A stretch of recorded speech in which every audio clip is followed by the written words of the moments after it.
Bienvenue sur ce webinaire des applications Tech Assist et Let's Encrypt.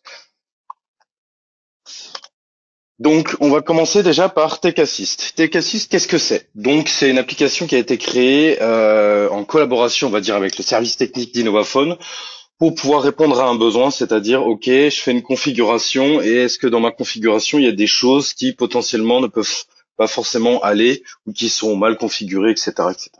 Donc l'idée c'est quoi? C'est de créer des tests en fait et on va venir vérifier l'état d'une configuration. Bien entendu, Innovaphone a pensé à avoir des tests préconfigurés. Donc nous, au service technique, on a regardé quels tests seraient pertinents pour vos installations. On peut aussi créer des tests personnalisés, donc je vous le montrerai dans un second temps, ou alors tout simplement prendre un test préconfiguré, le modifier, ça deviendra aussi un test personnalisé. Donc ça, on peut le créer directement dans l'application. On a aussi une vue d'ensemble des licences du PBX. Donc j'ai oublié un mot sur ma slide, c'est pas grave. Donc on avait cette demande-là des partenaires qui souhaitaient avoir une vue d'ensemble des licences qui sont actuellement utilisées, c'est-à-dire ok, quel utilisateur a quelle licence pour des petites installations. On n'a pas forcément besoin de ça, mais quand on commence à avoir beaucoup d'installations, ça peut des fois poser problème pour savoir qui a quelle licence. Bien entendu, l'idée c'est les résultats de tests peuvent être téléchargés et envoyés au support Innovaphone. Donc ça va vous générer en fait un fichier JSON et en fait nous on va avoir le résultat des tests. Donc dans notre système on va pouvoir lire ça très facilement et vous indiquer, allez voir, ok c'est ce problème-là. On va pouvoir indiquer à la personne qu'est-ce qu'elle doit faire ou quel type de traces on aurait besoin pour pouvoir vous aider. Et bien entendu tout ça c'est gratuit. Donc vous avez un article de référence. Celui-là il est très important. Parce que si vous voulez faire vos tests personnalisés, on a mis plein d'exemples dans ce wiki-là. Donc vraiment, allez le voir si vous êtes intéressé. C'est donc du JavaScript, ok, pour pouvoir faire vos propres tests. Vous avez déjà plein d'exemples. Vous avez déjà les tests préconfigurés. Et bien entendu, si vous avez besoin d'aide, vous connaissez nos canaux pre-sales ou aussi le forum qu'on a mise à disposition pour les partenaires. Donc on a différentes langues. Ça se trouve, il y a déjà des autres partenaires qui ont posé des questions, qui ont demandé des avis ou de l'aide à d'autres partenaires. Vous avez aussi le community PBX si vous voulez parler entre vous ou utiliser notre plateforme Connect pour pouvoir communiquer sur ce sujet.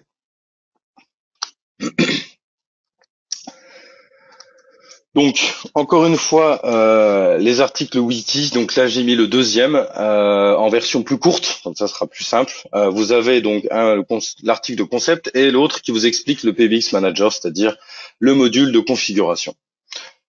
Donc, au niveau de Tech Assist, ça ressemble à cette partie-là. Donc, on a une vue d'ensemble ici. Ok.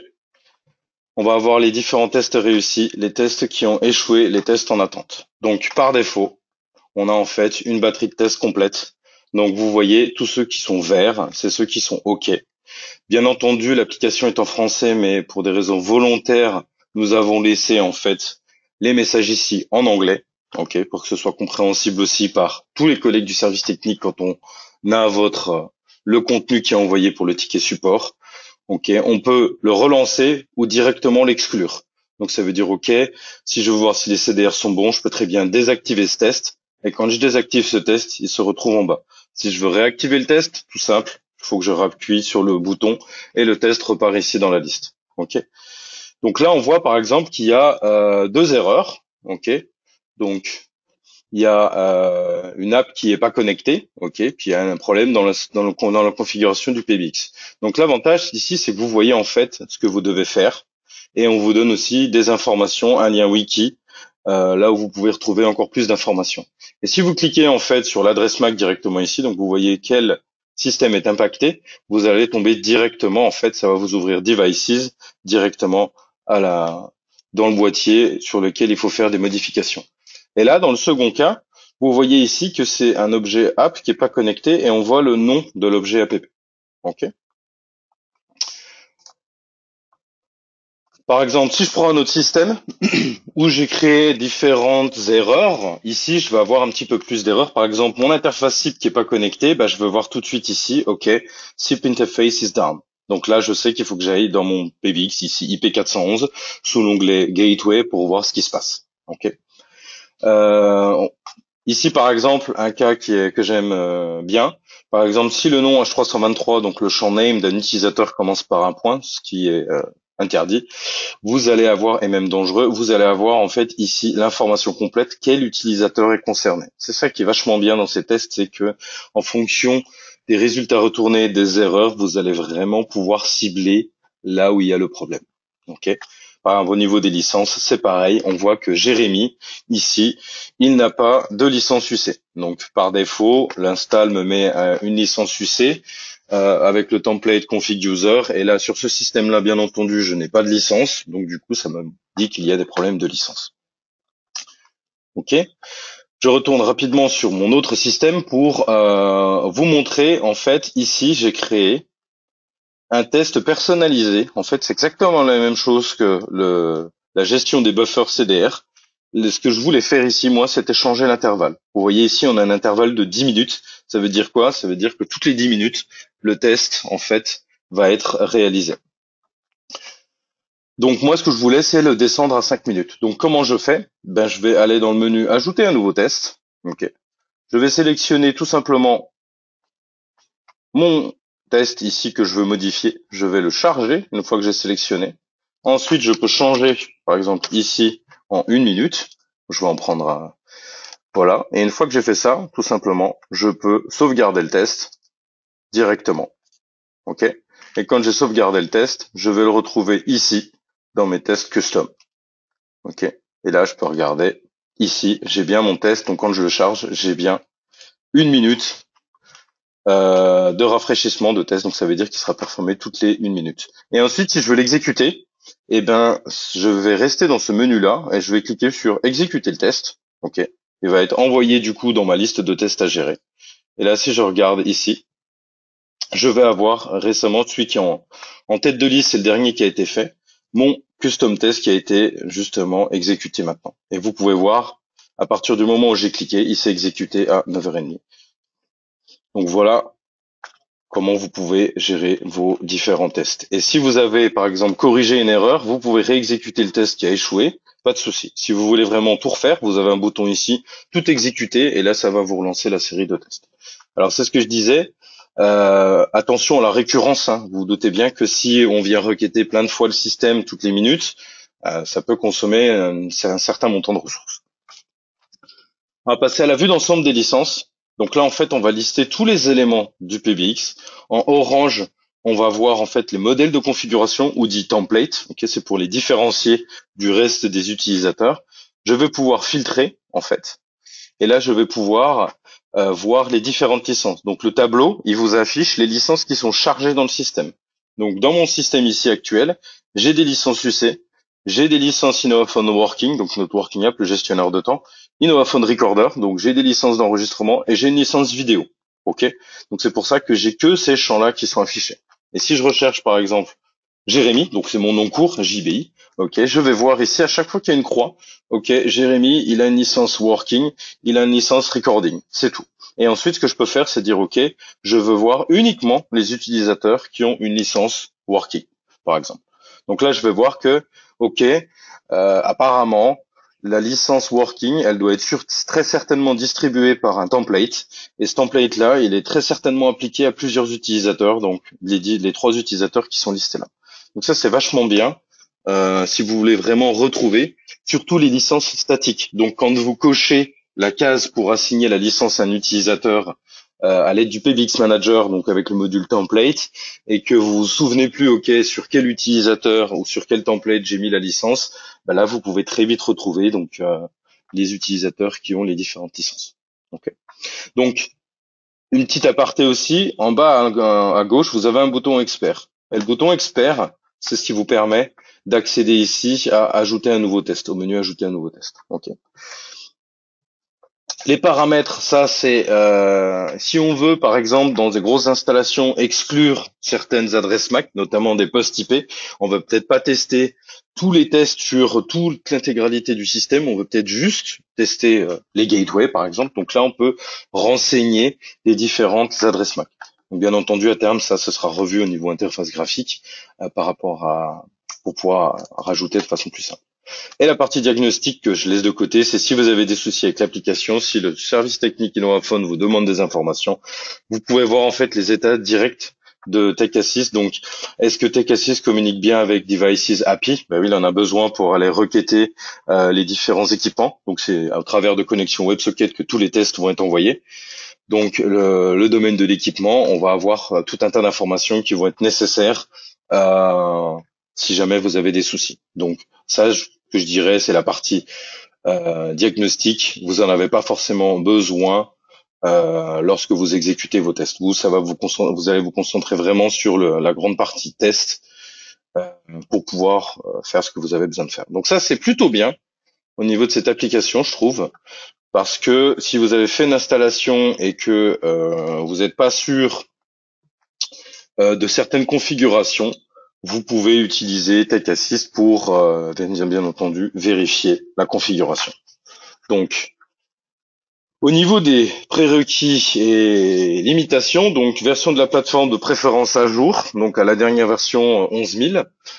Cette application était disponible en 13R2, donc ce que je dis ici, c'est minimum une 13R2, mais je vous recommande la 14R1 parce qu'on a fait des optimisations au niveau de performance quand on exécute les tests, ok, pour éviter que ça consomme trop de ressources lorsqu'on exécute tous ces tests-là.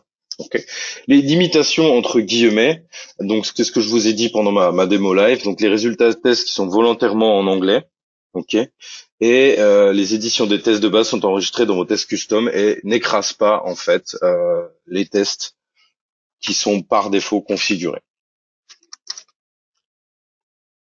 Maintenant, on va passer à la partie Let's Encrypt.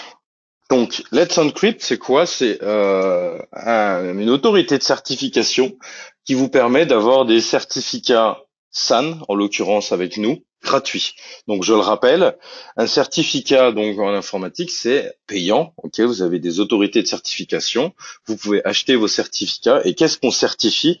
Ben, on va certifier une connexion spécifique. En général, on retrouve les certificats sur Internet quand on navigue avec un navigateur, ok, quand on va avoir des sites Internet. On connaît tous dans la barre d'adresse le fameux cadenas vert ou fermé qui vous garantit que la connexion est sécurisée. Donc, on utilise un protocole sécurisé qui est le HTTPS, ok, pour qu'on soit sûr que je suis au bon endroit et pas sur un site tiers qui va me récupérer mes informations. Donc, vu qu'InnovaPhone se base aussi sur ces technologies web, donc HTTPS, ok, et WebSocket Secure. Donc, si on veut avoir un accès externe à la solution MyApps, donc en l'occurrence une conférence web externe, quand vous invitez vos participants externes et qui veulent se connecter à la conférence, vous allez avoir besoin d'un certificat signé. Pourquoi? Parce que l'adresse Internet qu'ils vont renseigner dans leur navigateur, elle va être vérifiée avec la partie serveur. Et la partie serveur, c'est ce que vous avez donc chez vous, c'est-à-dire soit un boîtier physique ou soit une machine virtuelle.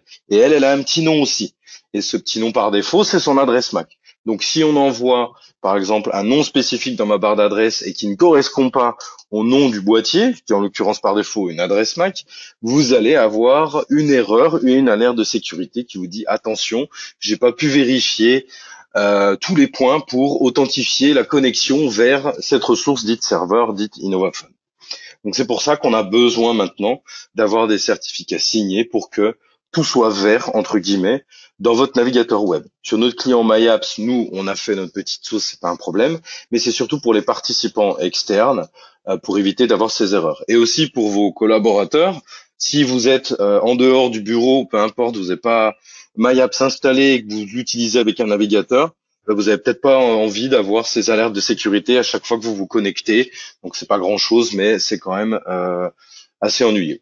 Donc c'est pour ça qu'on a développé et intégré Let's Encrypt qui propose des certificats gratuits. La seule différence, c'est que ces certificats sont renouvelables tous les 3 mois. Normalement, un certificat se renouvelle tous les ans, mais eux, Let's Encrypt, vu que c'est gratuit, c'est tous les 3 mois. Donc c'est pour ça que, avant qu'on ait le connecteur, on pouvait mettre des certificats fournis et délivrés par Let's Encrypt, mais par contre, tout le travail de rafraîchissement des certificats était un petit peu rébarbatif. Donc c'est pour ça qu'on a fait cette app pour automatiser un petit peu tout. Donc, gestion facile des certificats, installation simple pour l'administrateur, le renouvellement automatique, sécurisé et gratuit, donc comme je vous l'ai dit. Et bien entendu, ce qui est important de comprendre, c'est pour qui c'est vraiment pertinent, ben, c'est bien pour les très petites entreprises et moyennes entreprises, d'accord, qui n'ont pas forcément de certificat, mais qui ont potentiellement un site internet, un nom de domaine. Donc là, vous pouvez leur fournir, bien entendu, des certificats gratuitement, ok, sans surcoût pour l'installation Innovaphone. Donc quand on passe vraiment sur en mode cloud ou quand vous faites de l'hébergement de machines avec plein de clients, on va voir par la suite pourquoi c'est pas judicieux d'utiliser Let's Encrypt dans ce cas-là. Et bien entendu, pour tous ceux qui utilisent le Cloud Innovaphone, le Cloud Innovaphone vous fournit déjà les certificats. Donc vous n'avez pas besoin d'utiliser Let's Encrypt quand vous avez des machines dans le Cloud Innovaphone. Je vous dis ça parce qu'on va le voir après dans les différentes interfaces. On a beaucoup d'articles wiki par rapport à ça, donc le concept de Let's Encrypt qui vous explique vraiment comment ça fonctionne. On va le voir en détail après. On va voir aussi donc toutes les informations et aussi comment on va pouvoir mettre à jour la liste de confiance des certificats. Et oui, si on utilise des certificats délivrés par Let's Encrypt, il faut que certaines machines puissent reconnaître ce certificat quand il va être présenté. Et pour pouvoir le reconnaître, il faut qu'il y ait des autorités de certification dans la liste de confiance des différents systèmes. Donc ça va être App Platform, le PBX et le Reverse Proxy, on va le voir après.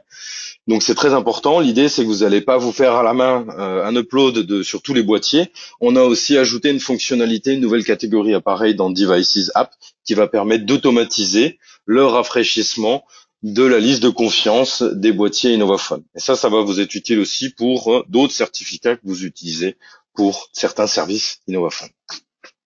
Les prérequis à plateforme, donc ça c'est l'image de la plateforme, la version 11036 minimum.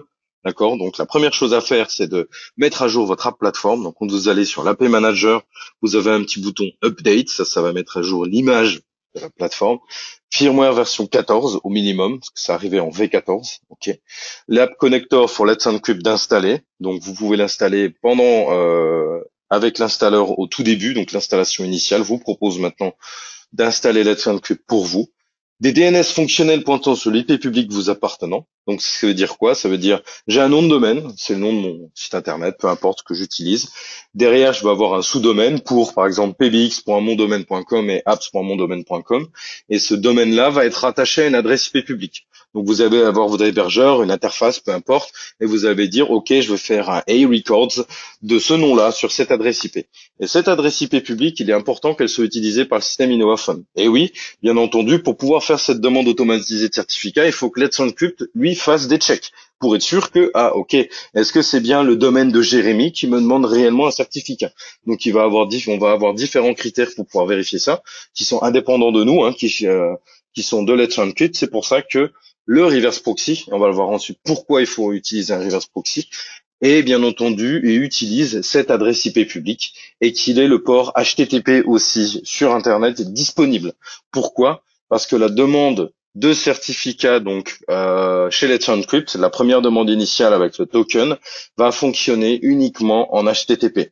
Donc ça, c'est vraiment un prérequis du protocole ACME pour pouvoir faire ces demandes de certificats avec les tokens de Let's Encrypt. Ok. SMTP et adresse email pour recevoir les alertes d'expiration. Bien entendu, avant que ce soit renouvelé, vous allez recevoir des alertes. Si vous voulez avoir cette supervision et ces notifications, c'est important d'avoir un compte SMTP de configuré dans le système et de renseigner votre adresse email. Limitation. Donc, comment on a développé cette application? Donc, Let's Encrypt permet de délivrer des certificats wildcard et SAN.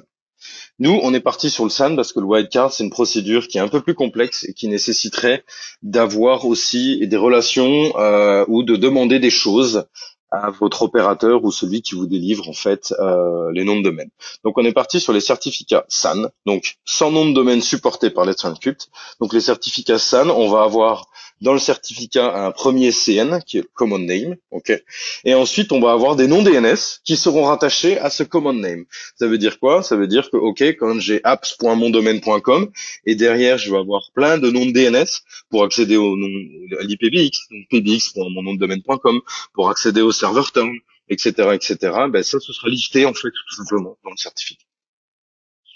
Et on en a 100 maximum car c'est une limitation de Let's Encrypt. Donc c'est pour ça que pour ceux qui font du cloud avec plein de clients, Let's Encrypt va peut-être pas forcément être judicieux. Il sera peut-être plus simple d'acheter votre propre certificat wildcard pour des solutions qui nécessitent vraiment de certifier énormément de machines.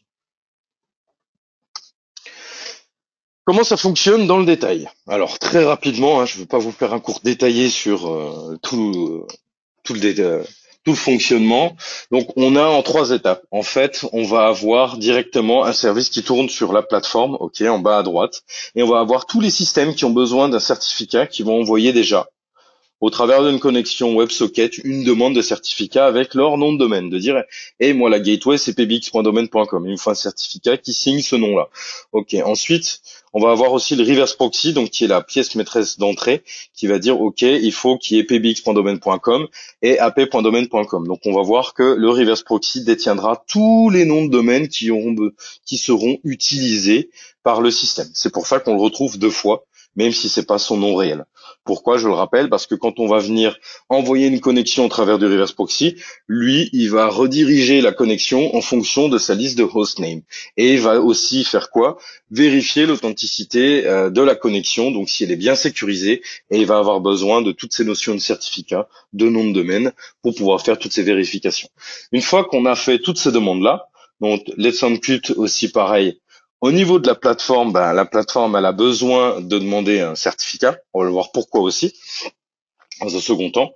Donc, elle demande aussi. Donc, on se retrouve avec 3 machines, entre guillemets, qui demandent un certificat. Qu'est-ce que va faire le service Let's Encrypt en deuxième étape? Il va envoyer, en fait, une connexion à Let's Encrypt directement, avec tous les tokens, toutes les informations qu'il a collectées. OK? Donc, en 2 façons, en get ou en post. Et ensuite, qu'est-ce qu'il va faire? Il va renvoyer ici donc un challenge sur le port 80. Donc vous voyez ici on a un HTTPS et après on est renvoyé en HTTP. Et en fait par défaut le reverse proxy il redirige automatiquement ce well-known /ACMS-challenge/random token. Ok, c'est quelque chose qui est renvoyé par défaut par Let's Encrypt. Donc on a fait un changement dans notre reverse proxy pour pouvoir accepter les requêtes HTTP qui sont envoyées sur ce champ-là. L'idée, c'est quoi? C'est pas que vous ayez à ajouter dans le reverse proxy une nouvelle entrée par rapport à ça. Donc, par défaut, nous, on renvoie dès qu'on a cette syntaxe-là complète, ce lien-là complet, hop, c'est renvoyé automatiquement, donc en fonction des domaines. Donc, vous voyez, renvoi pour AP et PBX, d'où l'importance ici d'avoir tous les domaines connus. Donc, ensuite, on renvoie ça sur le serveur web du reverse proxy et ensuite, il renvoie ça sur le client Let's Encrypt qui est configuré localement sur le reverse proxy. Donc là, on remarque une chose, c'est qu'en fait, on a un nouveau module dans le firmware V14, c'est qu'on a un client Let's Encrypt qui va permettre de collecter toutes ces informations et de communiquer le reste. Voilà. Et la 4e étape, le check du token. Voilà à peu près comment ça fonctionne. Au niveau des options des certificats, vous avez maintenant, quand vous faites une nouvelle installation en V14, après avoir créé le compte utilisateur, on va vous demander 2 choses, faire confiance au certificat IPv4 non vérifié. Donc ça, c'est un petit plus pour ce webinaire.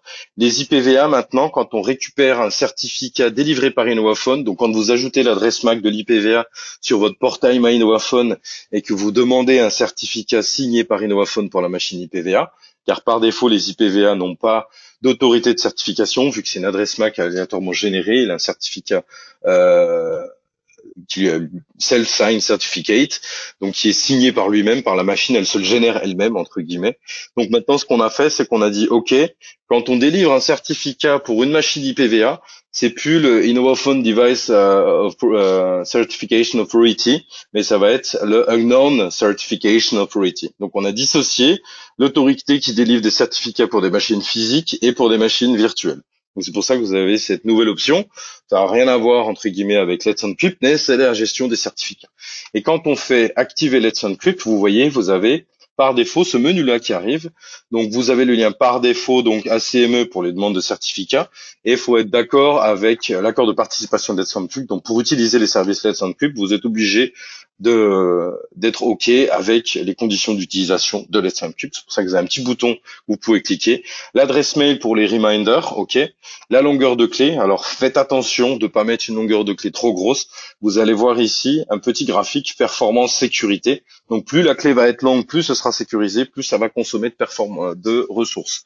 Donc par exemple sur un IP411, on va éviter de mettre une clé de 4096. OK.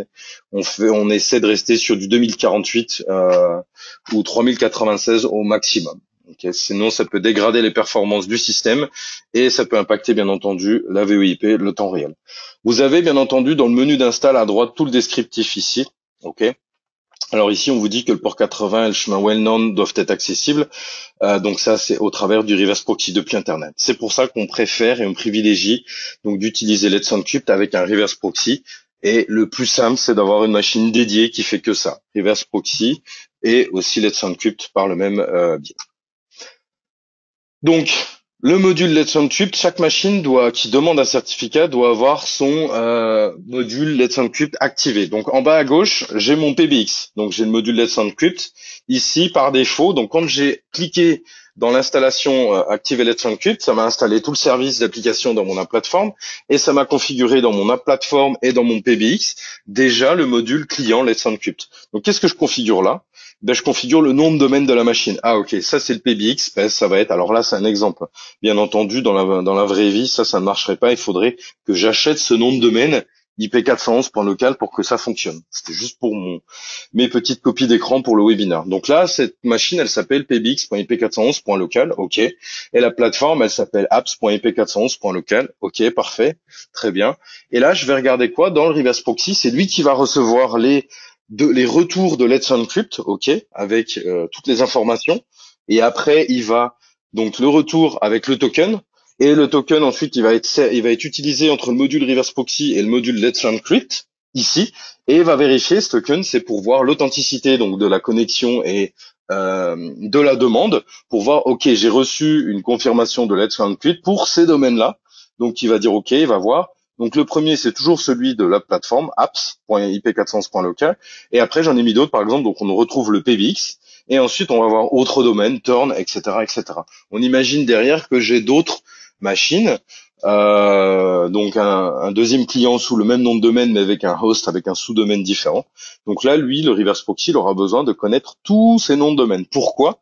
Parce que si on va dans General Certificate, le certificat de la machine, ce sera apps.ip411.local. Et quand je vais ouvrir ce certificat-là, je vais vous le montrer sur une machine après, vous allez voir en fait tous les noms de DNS qui sont rattachés au certificat CN de la machine. Donc, techniquement, ça peut paraître un petit peu compliqué, mais en fait, c'est très simple. Vous activez ça dans l'installeur, paf, ça vous met dans vos machines PBX à plateforme tout ce qu'il faut, et les noms de domaine configurés dans le PBX et dans la plateforme, vous allez dans votre reverse proxy, la machine qui fait office reverse proxy sous services Let's Encrypt, et vous reportez tous les noms de domaine ici. Et c'est terminé. Si vous avez des noms de domaine corrects, le port 90 pour les adresses IP publiques configurées, il n'y a aucun problème, vous pouvez avoir des certificats. Alors, une petite chose aussi, faites attention si vous avez des restrictions, des géorestrictions dans vos firewalls, parce que Let's Encrypt, vous ne maîtrisez pas si la requête qu'on va envoyer, elle va partir en France, en Allemagne, en Espagne ou je sais pas où. Ils ont des serveurs partout. Et ce qu'il y a, c'est que si les requêtes échouent, vous allez vous faire bloquer par Let's Encrypt pendant un certain laps de temps. Donc, faites gaffe à ça. Quand vous contactez les services Let's Encrypt, n'hésitez pas à mettre ça dans votre whitelist sur votre firewall pour éviter de vous faire bloquer. Ensuite, bien entendu, donc on imagine qu'on maintenant on a tous nos certificats, c'est joli, c'est bien. Maintenant, ce qu'il faut, c'est de dire, ok, quand je reçois des connexions sur mon serveur, dit reverse proxy, il faut que lui puisse vérifier le certificat qui lui est présenté. Donc, quand je me connecte à une conférence web, et comment il vérifie ça? Il a une liste de confiance. Cette liste de confiance, par défaut, on a les autorités de certification Innovaphone, on va avoir le certificat Wildcard Innovaphone pour le service push, et là, il faut rajouter le certificat Rhodes de Let's Encrypt qui est utilisé par vous dans la trust list. Donc, vous pouvez utiliser dans Devices App une nouvelle configuration appareil. Par contre, faites attention pour déployer tout ça. Ce que vous configurez là, ça va écraser complètement la liste de confiance actuelle. Donc, si j'ai 4-5 autorités de certification qui sont chargées dans ma liste de confiance et que je fais une nouvelle configuration appareil pour mettre à jour ma liste de confiance et que je mets juste une seule autorité de certification, bah, mes 4-5 autorités elles vont être écrasées, ça va me la remplacer par une seule. Donc c'est pour ça que vous pouvez, donc dans votre configuration appareil, rajouter à chaque fois, donc on a mis à disposition sur Internet directement tous les certificats nécessaires Innovaphone, donc les routes CA d'Innovaphone, donc pour tout ce qui est l'H323 TLS, le route CA pour les IPVA, ce que je vous ai parlé avant. Vous avez la clé publique Innovaphone ici nécessaire pour les services push. Donc ça, il faut les remettre les trois de base, parce qu'ils sont par défaut dans le firmware. Et là, vous pouvez utiliser, donc mettre votre route de Let's Encrypt, route CA de Let's Encrypt pour les certificats de Let's Encrypt. Donc ça, vous pouvez l'avoir, le lien, en fait, va se retrouver, donc le certificat route de Let's Encrypt, où c'est que je le récupère. Je vais pas aller sur le site de Let's Encrypt. Nous, on l'a chargé dans le module déjà et on vous donne le lien web directement dans votre plateforme qui va venir le certificat route de Let's Encrypt. C'est encore plus simple comme ça pour pouvoir le trouver. Bien entendu, toutes ces infos-là, ça se retrouve dans le wiki. C'est sous l'article de Concept Devices App, je vous l'ai mis dans la présentation aussi, pour pouvoir avoir tous ces liens-là directement. Donc, où j'ai besoin de charger mes autorités de certification en fonction des cas d'utilisation. Si vous êtes dans 100% cloud, vous accédez à vos machines depuis l'extérieur, ça veut dire depuis Internet. Vous connectez toujours au travers du reverse proxy. Donc là, dans ce cas-là, il n'y a que le reverse proxy qui a besoin d'avoir dans sa liste de confiance toutes les autorités de certification. OK? Donc même si c'est pour des systèmes tiers, vous en avez besoin aussi. Si vous accédez au système, donc au travers du reverse proxy, par exemple en 4G avec votre smartphone, et aussi dans votre réseau interne, en LAN, d'accord, bah là, quand vous allez vous connecter à une conférence ou au PBX, peu importe, ou au softphone, par exemple, bah vous n'allez pas passer par le reverse proxy, forcément, vous allez attaquer directement les machines. Donc si vous utilisez, par exemple, Connect App, et que vous le lancez, c'est un service qui tourne sur la plateforme. Et là, il faut aussi s'authentifier entre votre ordinateur et la plateforme. Et pour pouvoir faire ça, eh ben, il faut avoir dans la liste de confiance tout ce qu'il faut. C'est pour ça que quand on est en accès interne-externe, il faut que les listes de confiance soient à jour partout sur toutes les machines et que quand on accède uniquement au travers du reverse proxy, il n'y a que le reverse proxy qui a besoin de cette liste de confiance à jour. Alors, je vais vous montrer rapidement. Ici, donc j'ai un système de mes collègues parce que moi mes systèmes de test je peux pas vous montrer. Donc je vais vous montrer à quoi ressemble un certificat dans le reverse proxy quand on a chargé ça avec Let's Encrypt. Donc c'est ce que je vous disais. Ici donc c'est nos systèmes de test. Si je vais sous Services Reverse Proxy, par exemple, vous voyez c'est pbx01.uccsilab.info. Ici pbx01.uccsilab.info. J'ai pas le well-known, le fameux lien spécifique web sur le port 80. Il est par défaut implémenté dans le système. Maintenant, je vais regarder ici dans le module Let's Encrypt. Donc, par défaut, ce que je vous ai dit, le certificat de la plateforme. Et ensuite, tous les noms de domaine qui seront rattachés à ce certificat-là. Donc, la machine qui fait office de reverse proxy a besoin de tous les noms. Donc ici, on peut aller jusqu'à 100. OK? Pourquoi? Parce qu'on va regarder maintenant à quoi ressemble le certificat qui a été poussé automatiquement. Donc bien entendu, le device certificate, il est poussé automatiquement dans la machine, c'est le but du module. Et là, si j'ouvre le certificat apps uccla.info, ok. Ici, on va retrouver le CN, d'accord, et ensuite tous les noms de domaine qui sont rattachés à ce CN-là. Donc même si le reverse proxy, on imagine qu'elle a un nom de domaine, c'est rp.uccla.info, on n'a pas besoin d'avoir le nom de la machine en tant que CN ici. Pourquoi l'apps? Parce que c'est là où tourne le service Let's Encrypt. Donc on a besoin du domaine d'origine en fait pour toutes les demandes. C'est pour ça qu'on a à chaque fois en tant que CN le nom de la plateforme. Et même si le reverse proxy, cette machine-là, son nom, c'est pas forcément apps. Derrière, elle va retrouver ces petits entre guillemets avec tous les noms DNS. Et donc là, après, j'ai bien entendu l'autorité qui m'a délivré le certificat, R3 Routes de Let's Encrypt, ok. Et ensuite, dans ma liste de confiance ici, je vais retrouver les différentes autorités Innovaphone et je vais retrouver ici l'autorité, donc route de Let's Encrypt qui va me permettre d'authentifier les certificats délivrés par Let's Encrypt pour les connexions entrantes. Et si je regarde maintenant dans ma catégorie appareil, donc c'est tout nouveau, dans la V14, on a ici par exemple certificat des reverse proxy. Si je regarde ici, je peux directement mettre des liens web, donc jusqu'à 5 maximum, ok. Donc je peux mettre les liens web directement, donc des certificats. Donc vous retrouvez ça sur notre wiki. Et vous avez ensuite la liste des certificats SSL de confiance qui est chargée dans le système. Donc ça c'est pas mal parce que vous pouvez voir directement ici et vous pouvez supprimer aussi cette liste de confiance pour pouvoir la rafraîchir. Donc encore une fois, faites attention.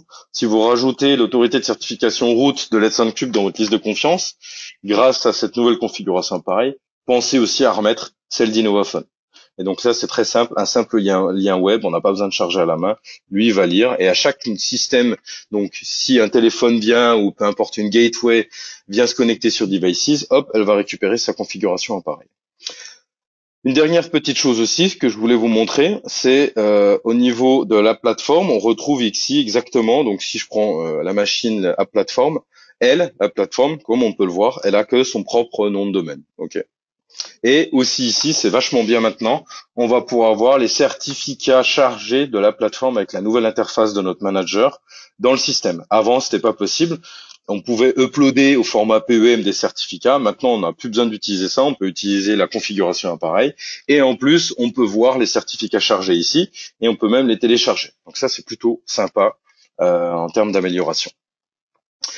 Au niveau du PBX Manager, ce que je voulais vous montrer, et après j'en aurai fini. Donc si je regarde AP Let's Encrypt ici, on va voir ici les derniers certificats chargés, ok, et leur date de validité sur l'ensemble des machines du système. Donc là, j'ai plein de machines partout, et Let's Encrypt a poussé, le module Let's Encrypt a poussé différents certificats sur ces différentes machines. Donc là, je vois le dernier certificat valide, mais je peux voir aussi tout l'historique si je décoche ici, par défaut. Et le certificat PEM de Let's Encrypt, ce que je disais, si vous voulez le trouver, ben vous allez ici, sous paramètres, et là, vous allez pouvoir retrouver URL pour les certificats racines root Let's Encrypt. Donc le root PEM, il est chargé et stocké directement dans la plateforme. Voilà, donc c'est tout pour ce webinar. J'en ai fini. J'espère que c'était assez instructif pour vous. Au niveau de ça. Donc n'hésitez pas à tester ces deux applications. Donc on les a fait vraiment pour les administrateurs, les techniciens et techniciennes, pour pouvoir vous faciliter la vie et aussi vous aider dans vos configurations.